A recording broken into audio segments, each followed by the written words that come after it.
अच्छा एक बात बताओ, एम्बुलेंस में आपने कैश पकड़ा, आपको पता वो कैश किसका था?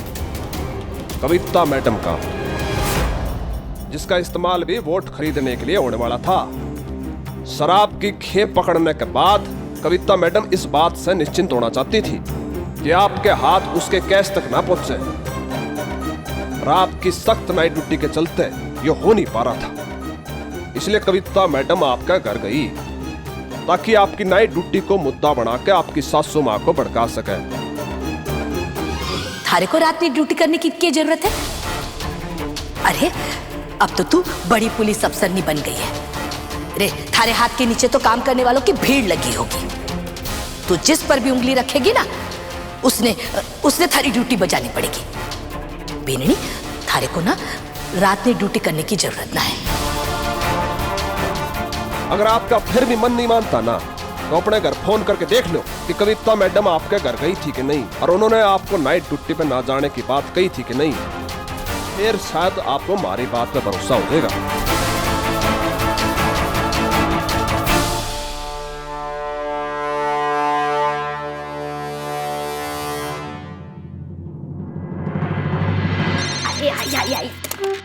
हेलो, मैं मीना राठी, एएसपी संध्या राठी की सगी देवरानी बोल रही हूँ। कौन बोल रहा है? मीनाक्षी, मुझे भाभो से बात करनी है। मारे को लगा कोई और है। अब वो जेठानी जी, भाभो तो बाहर गई हैं, कुछ जरूरी बात हो तो मारे को बता दो, मैं भी तो होशियार हूँ। मीनाक्षी, एक बार सही से सोचकर बताना, बहुत ज़रूरी बात मैं तुमसे करने जा रही हूँ। क्या कविता जी ने कभी घर आकर भाभो से मेरी नाइट ड्यूटी पर ना जाने की बात की थी? देखो, सोच के जवाब देना, ये जवाब मेरे लिए बहुत जरूरी है। अरे जेठानी जी, इसमें सोचने वाली कौन सी बात है? बादाम खा के ना मारी तो हथनी वाला दिमाग हो गया कि मैं क्या बताऊं। हाँ, मारे को अच्छे से याद है, उस दिन चाय तो मैंने नहीं, वो इमली ने पिलाई थी। हाँ, उसी दिन की तो बात है जब लक्ष्मण जी आपका खाना लेके वो पुलिस स्टेशन गए थे। मुझे बड़े अच्छे से याद है। अब मारे को तो कविता जी बड़ी अच्छी लगती है। पता है हमारे घर के लिए कितना चिंता करती है, और सचमुच आपके लिए तो बहुत ही चिंता करती है। वो भाभो से कह के गई थी कि आपको ना रात की ड्यूटी पे ना भेजे, बड़ा खतरा होता है ना, इसीलिए।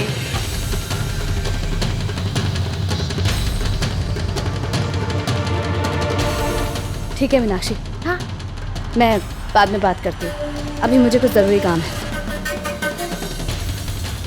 क्यों मैडम, हो गया ना आपको हमारी बात पे यकीन? मिल गया ना आपको हमारी बेगुनाही का सबूत है? हाँ, कविता जी गई थी घर पर, लेकिन इससे तुम्हारी बेगुनाही साबित नहीं हो जाती। कविता जी के पास तुम्हारे खिलाफ पुख्ता सबूत है, इसलिए मुझे तुम्हें गिरफ्तार करना होगा।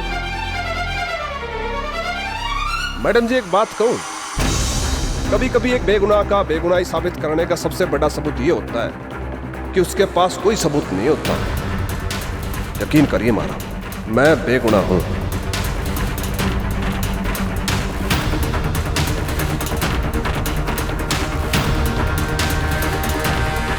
कविता शर्मा, कविता शर्मा, कविता शर्मा, कविता शर्मा। देखा मैडम, आज की तारीख में कविता मैडम के दो दुश्मन हैं। वो हम दोनों को उलझा के वही करने जा रही है जो करना चाहती थी। उन्होंने आपको हमारे खिलाफ हथियार बना के इस्तेमाल किया है। वरना आप ही बताइए, अगर हमने उसके खिलाफ कुछ किया होता तो पुलिस स्टेशन जाती, हमारे खिलाफ रिपोर्ट दर्ज कराती, और आपके पास जाकर रैली की बात करी उसने।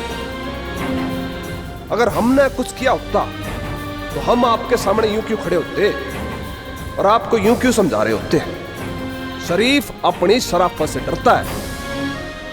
अरे मारा तो जेल जाना रोज का काम है, और चाहता तो मैं योग करके आसानी से गायब भी हो जाता है। भाई मारा काम था बताना, हमने दिया बता। अब आप विश्वास करो या ना करो।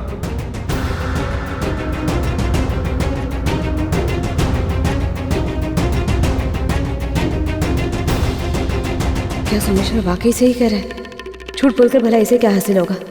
लेकिन सोमेश्वर जैसे गुंडे पर यकीन करना सही रहेगा। कविता जी की रैली भी 2 घंटे में शुरू होने वाली है। क्या करूं? ठीक है, एक तरीका है, लेकिन तुम्हें ठीक वैसा ही करना होगा जैसा मैं तुम्हें कहूंगी। जैसा आप कहो। ठीक है, मैं तुम्हें कविता जी के पास पहुंचा दूंगी। तुम्हें ये काम बहुत ही होशियारी और समझदारी से करना होगा। सिर्फ 2 घंटे ही बचे हमारे पास, टाइम बहुत कम है।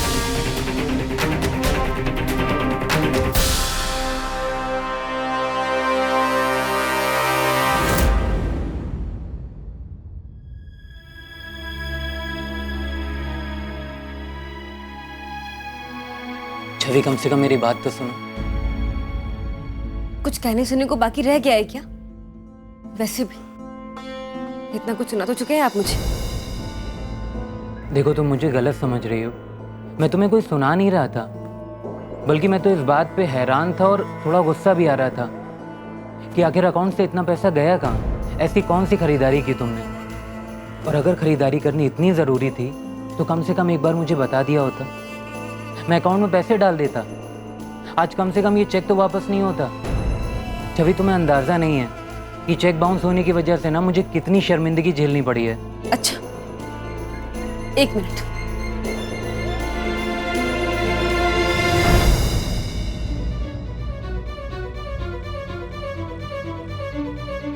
ये लीजिए, ना मुझे आपका कार्ड चाहिए और ना आपके पैसे।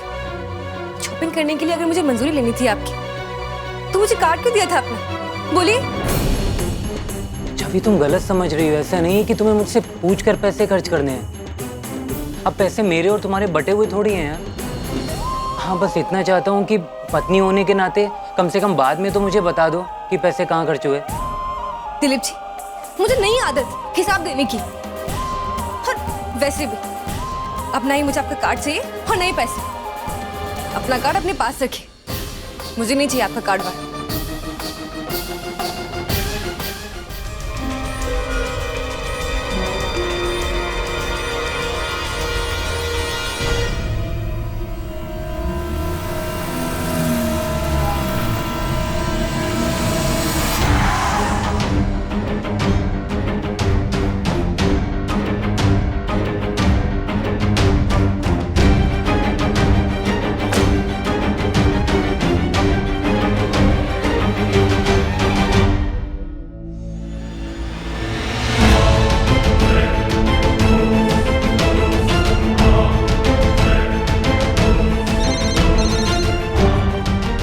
एसपी शर्मा। सर, सोमेश्वर वाले केस में एक नई बात सामने आई है।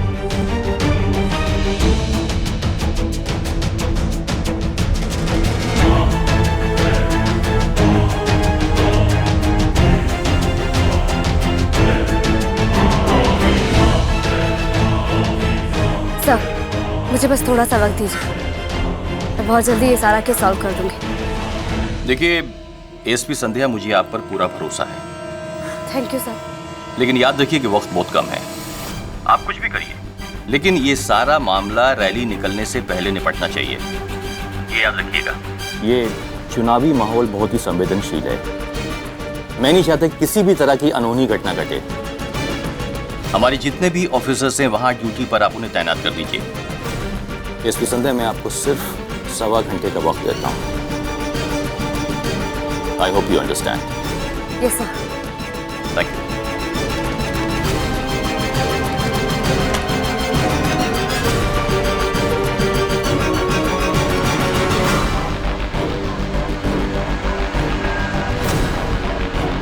अरे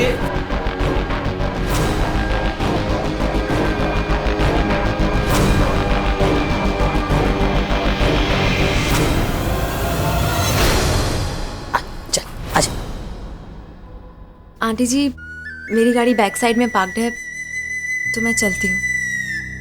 नमस्ते।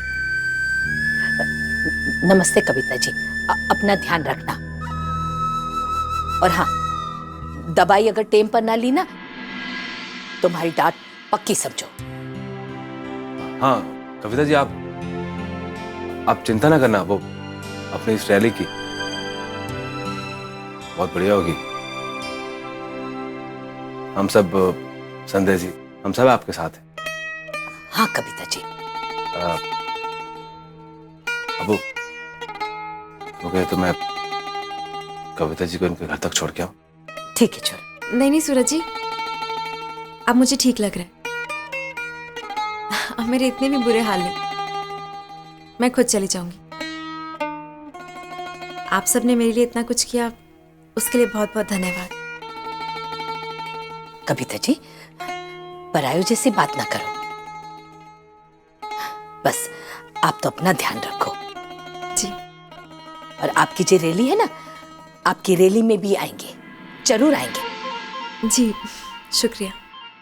चला, चल चलो रे राम।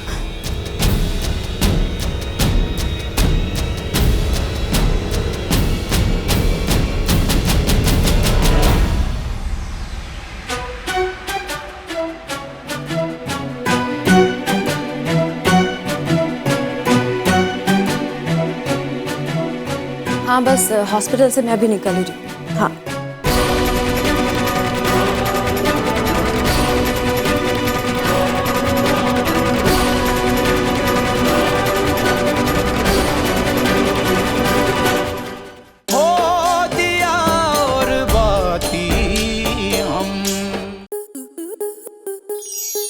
स्टार प्लस के ऐसे ही और बेहतरीन लम्हे देखने के लिए सब्सक्राइब करें हमारे YouTube चैनल को।